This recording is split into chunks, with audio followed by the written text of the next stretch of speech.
What's going on, everyone? Thanks for tuning in to another episode of the Ducks Dish podcast. I'm your host, Max Torres, publisher and lead editor of Ducks Digest, covering the Oregon Ducks for Fan Nation, part of the Sports Illustrated Network.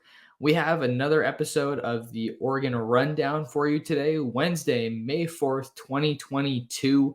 This is a version of the podcast where I hit on a couple quick hitter stories around Oregon athletics, whether it be football, recruiting, basketball. We do a little bit of everything here on the Ducks Dish podcast. But as always, before we get into today's episode of the podcast, kindly ask that you guys lock in with us on all the social platforms. You can follow me on Twitter at mtorresports. That is the quickest way to get updates. You could also follow me on YouTube at Oregon Football Max Torres. And if you're watching on YouTube, kindly ask that you smash the like and subscribe button. Only takes a second, and it is a tremendous help. And then always remember, you can find more of my written content over on ducksdigest.com, where you have the latest Oregon Ducks news as well as recruiting interviews. So definitely head on over and check that out. Big news of late has been the Jurion Dickey commitment, 2023 four-star wide receiver out of Valley Christian in Northern California. But let's hit on our first story of the day, and that is some movement in the transfer portal for Oregon. Oregon defensive lineman Christian Williams has entered the transfer portal. That is first reported by Matt Zenitz of On3. And this wasn't a huge surprise. After covering spring football, Williams was not present at spring practice. Looking at his career at Oregon most recently, in 2021, he appeared in 14 games. That was his most action as a Duck. Appeared in 24 games in his 3-year Oregon career. He recorded 25 tackles in 2021, 5 solo tackles, and 1 tackle for loss. Those were actually his entire Oregon stats over those 3 seasons: 25 total tackles, 5 solo tackles, and 1 tackle for loss. So what does this mean for Oregon as far as a depth perspective? Well, the Ducks and Dan Lanning have been loading up on defensive linemen this offseason. You have Sam Taki Taimani, who comes in from Washington. He looks like he's going to be manning the interior of that Oregon defensive line. And you also have Jordan Riley, the Nebraska defensive line transfer. So Ducks hitting the portal for some more depth along the interior. And then you have some guys coming in from the 2022 recruiting class. Some of the biggest guys to take note of here are big bodies. Sir Mells out of Liberty High School in Las Vegas, Nevada. He isn't with the Ducks just yet, but he's expected to enroll in the summer. And then you have Big Ben Roberts from East High School in Salt Lake City, Utah. And then this isn't so much on the interior. This is kind of a broader defensive line addition. But Anthony Jones, he's an edge player for Oregon, so outside linebacker, defensive end. But he also went to Liberty High School in the Las Vegas area. I should say Henderson, Nevada. That's more specific. So Liberty is in Henderson, Nevada. So don't want to lump those, but that is in the Las Vegas kind of area. So just wanted to hit on some of those other guys. And then something that's notable for Oregon in the spring is that the Ducks have been without 3 of their key contributors and really their veteran guys along the interior of that defensive line. Brandon Dorlus, who is probably one of the most athletic defensive linemen that Oregon has, who can really play, I think, inside or outside, but he's made a lot of his impact on the interior. But he's been out for all of spring practice, didn't play in the spring game. Colell Ware Hutchinson, and then same thing with Popo Amavai. He was out. He's been out since the Alamo Bowl. But that's just a quick note on the transfer portal for Oregon, at least on defense, because there's actually another guy that we're going to talk about real quick here, and that is punter Will Hutchinson. He entered the transfer portal recently after just 1 season at Oregon. He went to a couple of different junior college programs before ending up at Oregon. I think it was Iowa Western and Santa Barbara City College. So he never really saw too much action at Oregon. Really, we saw his most action during the spring game, right? He was the only punter that was available for either team during the spring game. I think he had about 8 punts, and he actually looked really good. I think I was crunching the numbers earlier today when I was writing that story, and I can't remember. It was 300 and something yards combined on 8 punts, and I think it came out to 44.25 yards per punt. And he had a long of 62, and he pinned one punt rather, inside the 20-yard line. So the Ducks are seeing some movement there in the special teams department, and one reason that might be notable is because veteran Tom Snee has been away from the program. That is what Dan Lanning said after the spring game when we didn't see Snee, because I mentioned that Hutchinson was the only punter available. So we're still waiting to see an update on where Snee is going to be. I don't want to insinuate anything, but we'll see what happens with Tom Snee. But the Ducks did add Andrew Boyle from Washington State in the transfer portal. He was listed on the Cougars roster as a kicker/punter, but he is not with Oregon just yet. So we'll have to keep an eye on if and when he gets to Oregon, as we just wait to see when he enrolls. But those are some of the quick notes that I just wanted to hit on for football and what's happening in the transfer portal for Oregon. We're going to take a quick break, so stay with us, and we will continue with our other Oregon headlines on the other side of the break. All right, welcome back to the Ducks Dish podcast. It is a great day, and I'm going to tell you why. It's because I'm drinking a Snapple. Am I sponsored by Snapple? No.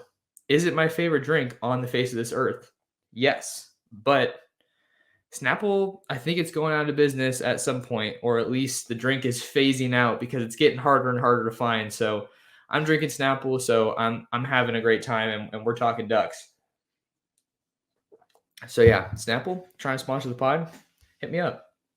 But speaking of the transfer portal, we talked about a couple guys that are on the move, but the Ducks could be on the verge of adding another player from the transfer portal, and that is Casey Rogers, another Nebraska transfer defensive lineman. He was on campus for a visit in Oregon recently, and that visit resulted, after the visit, he got offered by the Ducks. So visited Oregon over the weekend, and he's also visited USC, and he has announced a top 3 schools. He's looking at Oregon, USC, and Auburn, and he doesn't have a commitment date just yet, but he did announce that announcement is going to be coming soon. But just to get people up to speed on Casey Rogers and kind of where he's coming from, he is a former 3-star recruit out of the state of Connecticut. He went to Old Farms High School in Avid, Connecticut, and came out of high school in the 2018 recruiting class. So he's definitely a veteran guy, and I guess you can never have too much veteran experience along the defensive line or any position for that matter. I think this Oregon team really lacks the veteran experience that they want in the secondary at cornerback. We've talked about that a couple times, but when he was coming out of high school, he chose Nebraska over competing offers from Alabama, Ohio State, and others. So we do have a name to watch in the transfer portal for Oregon as we kind of wait to see if the Ducks can make any more additions that could be helping the team as soon as the 2022 season. But we've talked about a couple stories on the gridiron and on the recruiting trail for Oregon, and now we're going to transition into a little bit of basketball. Ducks got some big news with N'Faly Dante announcing that he is going to be returning to Oregon for the 2022-2023 basketball season. He's originally from Bamako, Mali, and he appeared in 32 games for the Ducks, and Dana Altman in 2021 included 27 starts. Some of his stats while he's been at Oregon: 7.6 points per game, 5.4 rebounds per game, and 0.9 blocks per game. And it's huge for Oregon to have him back because that means that their front court will have some veteran presence. Frank Kepnong is going to be transferring to Washington, so that was a big piece of news that we got recently. And then Isaac Johnson, another former big at Oregon, is heading back to his home state. He's going to be playing for the Utah State Aggies. And then Eric Williams Jr. is going to be pursuing a professional career, so he's not going to be coming back to Oregon. So Oregon's front court is poised to look a lot different here in 2022. But there are some more guys that were on this team last year that are going to be coming back. I think someone a lot of fans are excited about is former 5-star recruit Nathan Biddle. He's going to be back. Colell Ware is another guy that I believe is going to be coming back for next season. Ethan Butler, and then Rivaldo Soares is maybe a guy that you could say is also, he's listed on the Oregon roster as a guard, but he's 6'6". So I think that maybe he could lump him in there in the front court as well. But as of right now, those are some of the guys that look like they're going to be coming back for Oregon in the front court. So that's just something to watch for as we start to get a little bit of a better idea on what this Oregon team is going to look like on the hardwood in 2022. And then another thing to keep an eye on here from personnel standpoint for Oregon is Quincy Guerrier. Quincy Guerrier and Will Richardson are testing the NBA draft waters, but they do still both have the ability to come back to Oregon or for another season of college football, rather. But man, Quincy Guerrier really feels like a key piece for the Ducks to get back, especially in the front court. He really felt like he was hitting his stride towards the end of that season, which ended in an NIT loss to Texas A&M. So we'll have to make sure to stay updated, keep you guys updated on what happens with Guerrier. But the Ducks do have some reinforcements coming in via the recruiting trail in 2022. 5-star Colell Ware, who is a big from Arkansas. I feel like every little update I see on Colell Ware, whether it be like a Jordan Brand Classic or McDonald's All-American game, he's just absolutely killing it and really stands apart from the rest of the competition.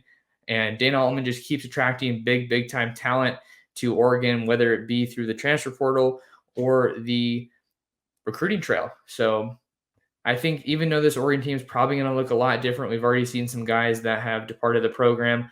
Dana Altman has proven that he can really kind of just, I don't know if I'd say flip a switch, but it feels like as the season gets closer and we're in these summer months that he is able to find some key pieces for his team.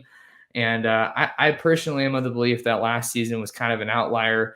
It really felt like some of his guys just weren't bought in. He almost said as much at the end of the season, right? After that loss to Texas A&M, he said that he didn't have to chase anybody out the gym, and he didn't have really some of those really hardworking guys like a Chris Duarte, like a Peyton Pritchard, like a Eugene Omoruyi in years past. So this Oregon team is going to be entering the 2022 basketball season with a ton to prove, and you're still going to have some really good teams to compete against in UCLA, USC, and Arizona. So there's going to be no shortage of storylines to follow there, but we got to get through the summer, which will be full of recruiting news. I think that's really what you guys can expect on the Ducks Dish podcast throughout the summer months, trying to get some recruits on the podcast and just try to up the coverage of the recruiting trail, because that's what I really enjoy. And Dan Lanning and the Ducks don't look like they're going to be stopping or slowing down anytime soon on the recruiting trail. But that is just a quick episode of the Oregon Rundown here on the Ducks Dish podcast. Get you guys up to speed on a couple quick hitter stories pertaining to Oregon athletics and Oregon recruiting. So with all that being said, I think I'm going to hop on out of here for this episode.